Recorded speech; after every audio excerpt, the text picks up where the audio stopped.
தைப்பூசம் இதை தமிழர்களாகிய நம்ம முருகனுக்கு உகந்த நாளாக கொண்டாடுறோம். அன்னைக்கு காவடி, பால் காவடி எல்லாம் எடுப்போம். சரி, தைப்பூசம்னா என்ன? நம்ம வானத்தில் நட்சத்திரங்கள் பார்க்குறோம். ஒரு மாதத்தில் இந்த 27 நட்சத்திரங்களும் மாறி மாறி வரும். ஆனால் அந்த மாதத்தில் பௌர்ணமி அன்னைக்கு எந்த நட்சத்திரம் தெரியுதோ அந்த நட்சத்திரம் தான் அந்த மாதத்துக்கான நட்சத்திரமாக கணக்கிடப்படுது. அப்படி தை மாதத்தில் இந்த பௌர்ணமி அன்னைக்கு வர்றது தான் பூச நட்சத்திரம். அதனால் இந்த மாதத்துடைய நட்சத்திரமும் பூச நட்சத்திரம் தான். ஆனால் இங்கே தைக்கும் பூச நட்சத்திரத்துக்கும் முருகருக்குமே இங்கே என்ன சம்பந்தம்?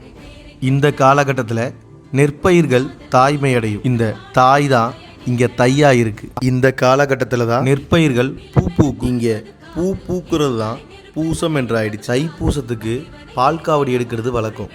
அதுவுமே இந்த நெற்பயிர்களில் பால் உண்டாகும் பருவத்தை குறித்தது தான். இந்த விவசாய தத்துவத்தை மையமாக வச்சு தான் இன்றளவும் கோயில்களில் முளைப்பாரி வைக்கிறதுமே. அதனால் விவசாயத்தில் பயிர்கள் தாய்மையடையும் இந்த காலகட்டத்தில் விவசாயத்தை உருவாக்கிய முருகனை, உலகின் முதல் விவசாயியான முருகனை இந்த பூச நட்சத்திரம் தெரியும் பௌர்ணமி நாளன்று கொண்டாடி வழிபடுகிறோம்.